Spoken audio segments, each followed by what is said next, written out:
일본 여행을 거부하는 움직임이 퍼지면서 일본 지역 경제에 상당한 타격으로 이어질 것이라는 전망이 나오고 있습니다.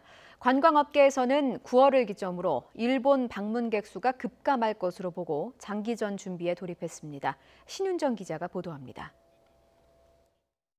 아예 안 하는 거나 일본을 가지 않는 게 확실하게 더 큰 영향을 줄 수 있다고 생각을 해서 관광을 앞으로는 더 좀 꺼리게 되지 않을까라는 생각이 들었어요. 이런 일본 여행 불매 여파가 가장 먼저 가장 크게 나타나고 있는 곳은 패키지 상품을 파는 여행사들입니다.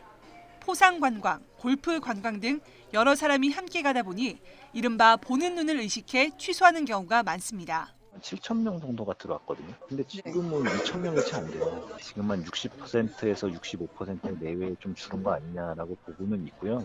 항공업계의 경우 이미 예약해 놓은 항공권을 취소하는 비율이 높은 편은 아니지만 9월 이후 신규 예약률이 뚝 떨어질 것으로 전망하고 있습니다. 이에 따라 일본 노선 의존도가 높은 저비용 항공사들은 중국 신규 노선 발굴 등 대책 마련에 착수했습니다. 지방 도시에도 저희 항공사들이 많이 취항을 했는데 이게 장기화되면 수익성에 영향을 미칠 수도 있다고 보기 때문에 이런 일본 노선 재편에 대해서도 검토를 하고 있고, 전문가들은 일본 여행 불매 운동이 장기화하면 일본에도 상당한 압박이 될 것으로 보고 있습니다.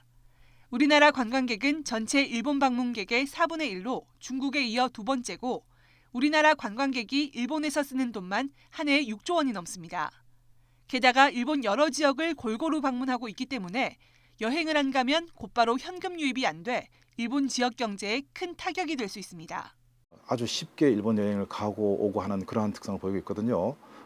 그렇다면 이번 정서적 측면에서 우리 감정선을 건드렸기 때문에 우리 국민들이 일본 여행을 자제한다는 것은 재방문율을 떨어뜨리고 이 재방문율은 바로 경제적인 측면에서 큰 영향으로 나타날 수 있겠다.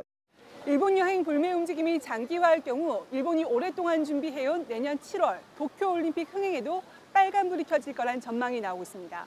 YTN 신윤정입니다.